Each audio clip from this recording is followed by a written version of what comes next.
মৌলভীবাজারের শ্রীমঙ্গলের ঐতিহ্যবাহী শ্রীমঙ্গল প্রেস ক্লাবের কার্যকরী কমিটির দ্বিবার্ষিক নির্বাচন 2025-26-এর মনোনয়নপত্র কিনেছেন 22 জন প্রার্থী।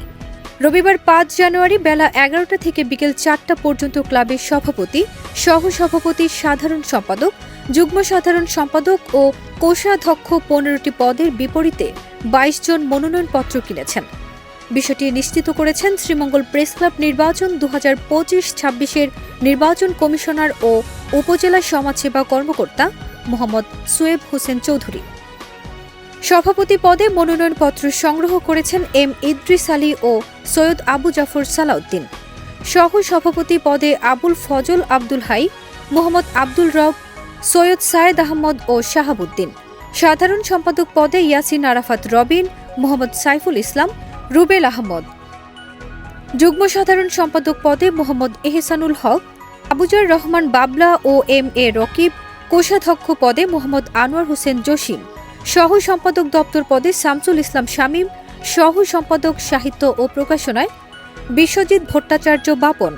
সহ সম্পাদক ক্রীড়া ও সাংস্কৃতিক গোলাম কিবরিয়া জুয়েল ও নূর মোহাম্মদ সাগর। সাধারণ সদস্য পদে ইসমাইল মাহমুদ, কাউসার ইকবাল, সৈয়দ আমিরুজ্জামান, মিসবাহ উদ্দিন জুবায়ের ও মোহাম্মদ শাকির আহমদ। গত 1 জানুয়ারি দুপুরে প্রেস ক্লাবের এমবিএ বেলাল গোপাল দেব চৌধুরী কনফারেন্স রুমে নির্বাচনের তহবিল ঘোষণা করেন শ্রীমঙ্গল প্রেস ক্লাব নির্বাচন 2025-26-এর নির্বাচন কমিশনার ও উপজেলা সমাজসেবা কর্মকর্তা মোহাম্মদ সোয়েব হোসেন চৌধুরী। ঘোষিত তহবিল অনুযায়ী মনোনয়নপত্র জমা দেওয়ার সময়সীমা 6 জানুয়ারি সকাল 11টা থেকে দুপুর 2টা। একই দিন বেলা 3টা থেকে বিকেল 5টা পর্যন্ত মনোনয়নপত্র বাছাই হবে। মনোনয়নপত্র প্রত্যাহারের শেষ সময় 7 জানুয়ারি সকাল 11টা থেকে বেলা 2টা পর্যন্ত। চূড়ান্ত প্রার্থী তালিকা 8 জানুয়ারি বিকেল 4টায় প্রকাশিত হবে। ভোট গ্রহণ অনুষ্ঠিত হবে 15 জানুয়ারি সকাল 11টা থেকে বেলা 2টা পর্যন্ত। আগামী দ্বিবার্ষিক নির্বাচনে শ্রীমঙ্গল প্রেস ক্লাবের 27 জন সদস্য তাদের ভোটাধিকার প্রয়োগ করবেন। ভোটের মাধ্যমে 15 সদস্য বিশিষ্ট কার্যনির্বাহী কমিটি গঠন করা হবে।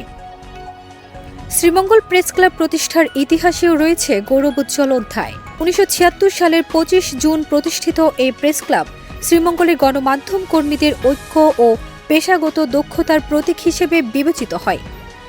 এই বছরেও নির্বাচনের পরিবেশ সুষ্ঠু ও প্রতিযোগিতামূলক রাখতে নির্বাচন কমিশনারের পক্ষ থেকে যাবতীয় প্রস্তুতি গ্রহণ করা হয়েছে।